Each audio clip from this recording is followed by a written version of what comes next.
முதல்ல நீதான் பொண்டாட்டியா, அதுக்கு ப்ரூஃப் என்னன்னு கேக்குறாரு. புருஷ செத்து 7 மாசம் ஆகுது சார்.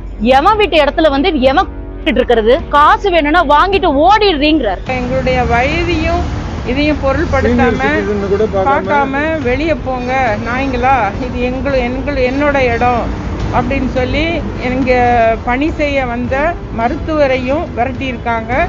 சென்னை மதுரவாயலில் 24 மணி நேர தனியார் மருத்துவமனை ஒன்று செயல்பட்டு வருகிறது. இந்த மருத்துவமனையை மருத்துவர் நாகராஜ் என்பவரும் அவரது நண்பரான மருத்துவர் அரவிந்த் என்பவரும் நடத்தி வந்துள்ளனர். கடந்த 10 ஆண்டுகளுக்கு முன்பாக மருத்துவமனையின் கட்டடத்தை மருத்துவர் நாகராஜ் ஒப்பந்தம் செய்து வைத்ததாக கூறப்படுகிறது.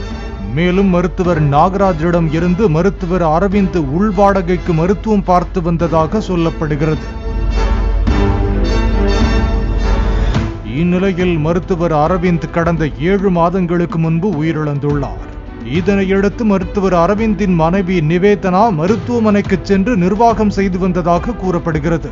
இதனால் மருத்துவர் நிவேதனா தரப்பினருக்கும் மருத்துவர் நாகராஜ் தரப்பினருக்கும் மருத்துவமனையை யார் நிர்வாகம் செய்வது என தகராறு ஏற்பட்டுள்ளது.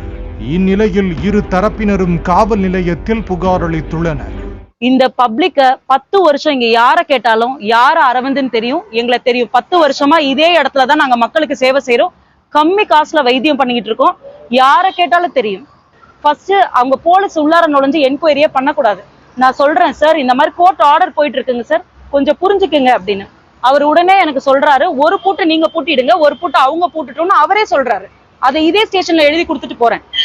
இன்னைக்கு காலையில நேத்து அவரே எஸ்ஐ போன் பண்ணி நீங்க உங்க பொருள்லாம் வெளியில எடுத்துட்டு போய் ஆகணும்னு அவரே பேசுறாரு என்கிட்ட. சரி பேசினாரு, சரி எடுக்க முடியாது சார், நான் கோர்ட்டு சொல்லட்டும் சார் எடுக்கிறேன்னு சொல்றேன்.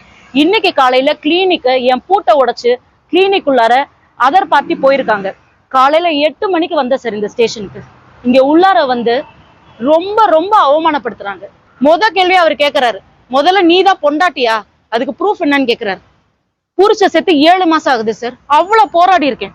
இங்க நாங்க மக்களுக்கு நல்லது பண்ணிருக்கோமே தவிர கிளினிக் உள்ளார ஏதாவது ப்ராப்ளம், பேஷண்ட் ப்ராப்ளம் அந்த மாதிரி எதுவுமே வந்தது கிடையாது. எடுத்தவொன்னே இந்த கேள்வி கேட்கிறாரு, முதல்ல பொண்டாட்டி அதுக்கு ப்ரூஃப் இருக்கான்னு கேட்கிறாரு. அதுவும் ஒரு பெண்ணுகிட்ட என்கொயரி பண்ணணும் சார். என்கொயரிக்கு முன்னாடியே எவன் வீட்டு இடத்துல வந்து எவன் இருக்கிறது, காசு வேணும்னா வாங்கிட்டு ஓடிடுறீங்கிறாரு. போலீசாரிடம் புகார் அளித்த போது போலீசார் மருத்துவர் நாகராஜருக்கு ஆதரவாக செயல்படுவதாகவும் தன்னை தகாத முறையில் பேசியதாகவும் மருத்துவர் நிவேதனா குற்றம் சாட்டியுள்ளார். நான் இந்த இடத்துல எங்க தப்பு பண்ணேன், எல்லாம் ப்ரொவைட் பண்ணிருக்கப்போ ஒரு ஸ்டேஷனே என ஒரு ஜட்மெண்ட்டுக்கோ ஒரு நியாயத்தை மறுத்ததுன்னா பப்ளிக் எங்க போவாங்க? ஒரு பொண்ணா ஒரு பொம்பளையா நின்று தொழில் பண்ண முடியாதா சார்? ஒரு மக்களுக்கு நல்லது பண்ண முடியாதா? ஏன் பொம்பளைங்களா செய்யக்கூடாதா? புருஷனை இறந்து இளம் விதவையா நான் நின்றுட்டு இருக்கேன். என்ன மாதிரி பொம்பளைங்களா நின்று இங்க தொழில் பண்றதெல்லாம் என்ன சார் தப்பு? எங்களை கொச்சையாவும் எங்க கேரக்டர் அசிங்கமாவும் நான் நாகராஜன் சார் மேலேயா இருக்கட்டும், சாந்தி நாகராஜன் சார் அவங்க ஒய்ஃப் மேல, அதே மாதிரி இந்த டிசி அசிஸ்டன்ட் கமிஷனர் சார் இருக்காரு பார்த்திபன் சார் மேல, அடுத்து எஸ்ஐ மகாராஜா சார், 4 பேர் மேலேயும் நான் ரொம்ப மன உளைச்சல்னால நான் ஆகப்பட்டிருக்கேன். இது 3வது தடவை எனக்கு என்கொயரி கூப்பிட்டு அசிங்கப்படுத்துறாங்க சார். இதே ஸ்டேஷனுக்கு நான் சீஃப் கெஸ்டா வந்திருக்கேன். இதே ஸ்டேஷன்ல என்னை இன்வைட் பண்ணிருக்காங்க மாலை போட்டு. அதே ஸ்டேஷனுக்குள்ளார என் புருஷன் இறந்ததுக்கு அப்புறம் எங்க வேணா என்கொயரி பண்ணணும், நான் அதை தான் கேட்கிறேன். பப்ளிக் என்கொயரி பண்ணுங்கன்னு. ஆனா அதுக்கு முன்னாடியே என் கேரக்டர் பத்தி பேசுறது, ஒரு பெண்ணா இருக்காங்கன்னு வரம்பு மீறி பேசுறதுன்னு ரொம்ப கொச்சப்படுத்துறாங்க இந்த ஸ்டேஷன்ல. இதுக்கு நான் போராடுவேன் சார். கிளினிக்கை தாண்டி ஒரு பெண்ணா நான் போராடுறேன். தனது நண்பர் அரவிந்தனின் மனைவி நிவேதனா மருத்துவமனையை தவறான முறையில் பயன்படுத்தி வந்ததாகவும் அராஜகம் செய்ததாகவும் மருத்துவர் நாகராஜ் தெரிவித்துள்ளார். அவங்களுடைய ஒய்ஃப் வந்து அதை மிஸ்யூஸ் பண்ணி டீலிங் வந்து மணி ட்ரான்ஸ்ஃபரிங் பண்ணுறது, ட்ரெஸ் பாசிங் பண்ணுறது, பிள்ளைங்களை விரட்டுறது, அது மாதிரி ரொம்ப ஹிஸ்டீரியா மாதிரி நடந்துக்கிட்டாங்க. மருத்துவர் நிவேதனா பணியில் இருந்த செவிலியர்களை தகாத முறையில் திட்டி வெளியே செல்லுமாறு கூறியதாகவும் நிவேதனாவிடம் உரிமை கோர சரியான ஆதாரங்கள் எதுவும் இல்லை எனவும் மருத்துவர் நாகராஜின் மனைவி தெரிவித்துள்ளார். எங்களுடைய வயதையும் இதையும் பொருள்படுத்தாம பார்க்காம வெளியே போங்க நாய்ங்களா, இது என்னோட இடம் அப்படின்னு சொல்லி எங்க பணி செய்ய வந்த மருத்துவரையும் விரட்டியிருக்காங்க. உடனே நாங்கள் இன்றைக்கி வந்து காவல் நிலையத்துக்கு நாங்கள் போனோம். அங்கே வந்து 2 தரப்பையும் நியாயமான முறையில் விசாரணை பண்ணாங்க. நான் அதை அழுத்தமாக சொல்வேன். ஆனால் அந்த அவங்ககிட்ட நிவேதாங்கிறவங்கள்ட்ட ஆதாரம் எதுவுமே இல்லை.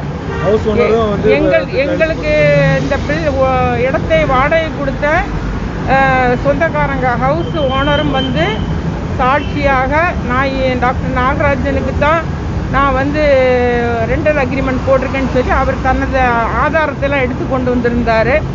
நாங்களும் இத்தனை வருஷம் மருத்துவமனை நடத்திட்டு இருந்த அந்த ஆதாரங்களை எல்லாம் நாங்கள் சமர்ப்பித்தோம் காவல் நிலையத்தில்.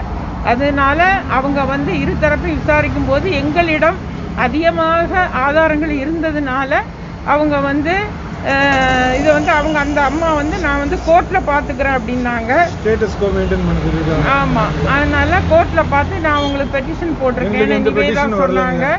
இதுவரை எங்களுக்கு எந்த விதமான கோர்ட்லேருந்து எந்த சம்மனம் எதுவும் வரல.